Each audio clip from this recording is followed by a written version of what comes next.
Bom dia a todos. Vamos continuar nossa leitura? A Paixão do Senhor, segunda parte. Domingo de Ramos à Quarta-feira Santa. No dia seguinte, domingo, foi a Jerusalém, onde foi recebido com ramos e aclamado como filho de Davi.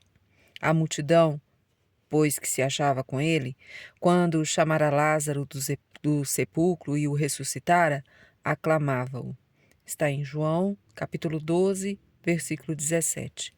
Aproximando-se à entrada, contemplou Jerusalém e chorou sobre ela. Está em Lucas 19, versículo 41. Por não ter reconhecido o tempo em que tinha sido visitada e profetizou sua destruição como castigo. Toda a cidade ficou alvoroçada com a entrada solene e todos indagavam: quem é este? Os cegos e os coxos vieram a ele no templo e ele os curou. Os sacerdotes e escribas ficaram mais indignados ainda, acusavam-no de aceitar as aclamações de filho de Davi que o proviam da boca das crianças e de não fazer calar os que acreditavam que era o rei de Jerusalém. O Senhor respondeu: da boca das crianças e dos pequeninos sai um louvor que confunde. Isso está nos Salmos, Salmo 8 e no versículo 3. Digo-vos, se estes se calarem, clamarão as pedras. Está em Lucas, capítulo 19, versículo 40. Ao anoitecer, voltou para Betânia com os discípulos. Na manhã seguinte, segunda-feira, retornou a Jerusalém. Estando com fome, viu uma figueira verde cheia de folhas no caminho. Aproximou-se e só encontrou folhas. Então disse à figueira: jamais alguém coma do fruto de ti. E os discípulos ouviram esta maldição. Está em Marcos, capítulo 11, versículo 14. Dentro da cidade, foi ao templo e expulsou os que vendiam e compravam. Derrubou as mesas dos cambistas e as cadeiras dos vendedores de pombas. Não consentia que ninguém transportasse algum objeto pelo templo. Está em Marcos, capítulo 11, versículo 16. Contra a força e majestade de Jesus, ninguém pode fazer nada naquele momento. Os discípulos dos sacerdotes e os escribas ouviram-no e procuravam um modo de o matar. Temiam-no, porque todo o povo se admirava da sua doutrina. Quando já era tarde, saíram da cidade e foram para o Monte das Oliveiras. Depois, voltaram novamente para Betânia, que ficava na encosta do monte. Na manhã de terça-feira, novamente foram à cidade pelo mesmo caminho, e os discípulos repararam que a figueira tinha secado. A maldição da figueira não foi um castigo, pois não era tempo de figos, mas um símbolo da sinagoga, cheio de folhas e exterioridade, e que não tinha dado os frutos esperados, por isso também ficaria amaldiçoada e estéril para sempre. No templo, os escribas, anciões, sacerdotes e fariseus fizeram muitas perguntas. Entenderam que a figueira os representava e que seriam castigados por isso. Jesus repreendeu-os duramente pela hipocrisia e pelos abusos e despediu-se com tristes palavras. Pois bem, a vossa casa vos é deixada deserta, porque eu vos digo, já não me vereis de hoje em diante até que digais, bendito seja aquele que vem em nome do Senhor. São Mateus, capítulo 23, versículos 38 a 39. Com isso, indicava que o templo ficaria sem habitante e ruiria, e que no dia do juízo teriam que aceitar, mesmo contra a vontade, o seu reinado. Já era tarde quando saiu do templo. O Senhor deixou o templo entristecido pela dureza de seu povo. Os discípulos aproximaram-se de Jesus e apreciavam a magnitude do templo com suas riquezas. Ele respondeu: não ficará aqui pedra sobre pedra, tudo será destruído. Assentando-se no Monte das Oliveiras, de frente para a cidade, voltaram a perguntar pelos sinais e quando tudo aconteceria. O Senhor explicou tudo e terminou dizendo: sabeis que daqui a 2 dias será Páscoa e o Filho do Homem será traído para ser crucificado. Na quarta-feira, o Senhor ficou em Betânia durante o dia todo. À noite, prepararam um banquete. Lázaro, testemunho vivo do milagre, era um dos convidados. Uma grande multidão de Jesus veio a saber que Jesus lá estava. E foram não somente por causa de Jesus, mas ainda para ver Lázaro, que ele ressuscitara. Marta e Maria, irmãs de Lázaro, também estavam presentes e demonstravam muito agradecimento ao Senhor, cada uma a seu modo.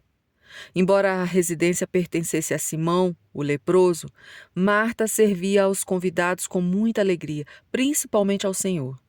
Maria trouxe um vaso cheio de perfume e de nardo puro, e valor elevado, 1 libra. Para Judas parecia um desperdício, porém Maria achava pouco. Mostrando toda a gratidão, quebrou o vaso e derramou sobre a cabeça de Jesus. Depois, ungiu os pés de Jesus e enxugou-os com seus cabelos. A casa encheu-se do perfume do bálsamo. Está em João 12, versículo 3. Era costume dos judeus ungirem as sepulturas. Estando próximo de sua morte, Jesus agradeceu todo o amor demonstrado por Maria. Defendendo-a, disse: "Por que molestais esta mulher? É uma ação boa o que ela me fez, derramando este perfume em meu corpo. Ela o fez em vista da minha sepultura. Em verdade vos digo, em toda a parte onde for pregado este evangelho pelo mundo inteiro, será contado em sua memória o que ela fez, o que ela me fez." Mateus, capítulo 26, versículos 10 a 12 e 13. Judas murmurava por tão grande e aparente desperdício. Não percebia nenhum ato de nobreza de Maria para com seu mestre. Dizia que o valor gasto poderia ajudar os pobres, mas na realidade Judas não se importava com os necessitados, pois era ladrão. Tendo a bolsa, furtava o que nela lançavam. Por isso, preferia vender o perfume e ficar com o dinheiro. Com a teatral preocupação com os pobres, os apóstolos se deixaram enganar e reclamaram também. Nós também, muitas vezes, defendemos o erro por falta de uma reta intenção.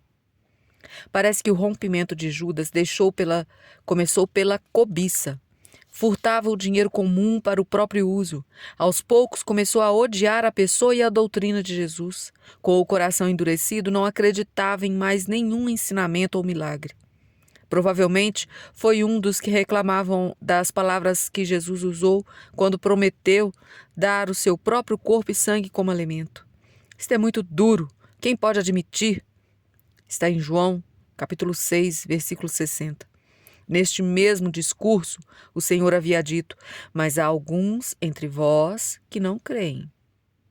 Pois desde o princípio Jesus sabia quais eram os que criam e o que havia de trair. Judas permaneceu no grupo dissimulando a real intenção. Então Jesus perguntou aos 12: "Quereis vós também retirar-vos?" Simão Pedro respondeu por todos: "Senhor, a quem iríamos nós? Tu tens as palavras de vida eterna, e nós cremos e sabemos que tu és o Santo de Deus." O Senhor, tentando persuadir Judas, acrescentou: "Não vos escolhi eu todos os 12? Contudo, um de vós é um demônio." Está em João, capítulo 6, versículo 70. Jesus, com carinho e paciência, suportou em segredo a traição. O conselho reunido contra o Senhor. Então os príncipes dos sacerdotes e os anciãos do povo reuniram-se no palácio do sumo sacerdote chamado Caifás. Estavam indignados com as palavras duras que o Senhor havia falado. Decidiram prender Jesus depois da Páscoa, para não chamar a atenção do povo. Como Jerusalém estaria cheia de peregrinos procedentes de todas as partes, muitos dos quais haviam recebido graças de Jesus, era perigoso prendê-lo nestes dias. Poderia haver uma revolta popular, mas tudo aconteceu de maneira oposta. Usaram de violência e o mataram. Judas pode ter sido o motivo da mudança de plano. Entretanto, os planos dos homens nada são perto dos desígnios de Deus. Judas não compartilhava mais dos mesmos ideais do grupo, sentia-se como um inimigo de Cristo. Após o banquete em Betânia, estava preocupado, pois tinha conhecimento que os fariseus queriam eliminar Jesus. Era perigoso ser um discípulo. Sendo assim, procurou os príncipes dos sacerdotes e ofereceu-os para entregá-lo. Desta maneira, ganhava dinheiro e poderosos amigos.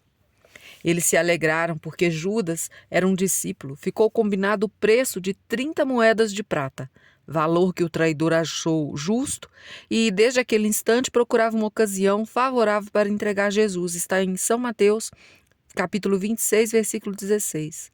Jesus Cristo sempre esteve com o domínio da situação. Entregou-se para morrer porque desejava. Chegou a Jerusalém no domingo de Ramos e nos dias subsequentes foi de Betânia para Jerusalém em várias ocasiões.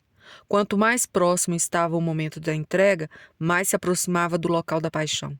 Chegado o momento, anuncia aos discípulos a morte humilhante e o início da redenção. Sabeis que daqui a 2 dias será Páscoa, e o Filho do Homem será traído para ser crucificado. São Mateus, capítulo 26, versículo 2. Esta foi uma síntese para entender e meditar com mais profundidade a sagrada paixão de Jesus. E na próxima leitura iniciaremos então as meditações a partir da Quinta-feira Santa. Obrigado a todos, um bom dia.